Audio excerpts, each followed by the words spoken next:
Hello and welcome to our first video. As we have already announced, we received this package for free from Inateck. Today we will see what is inside.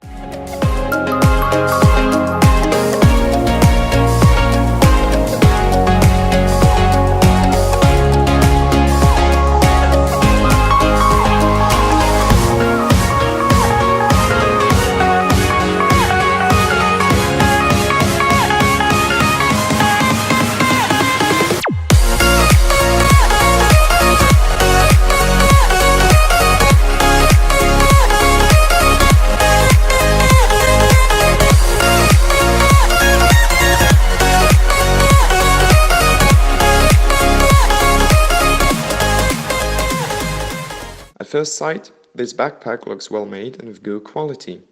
Small but practical. Stay tuned for the complete review. What should we unbox or review next? Write your thoughts in the comments or post them on Instagram. Goodbye and until the next time.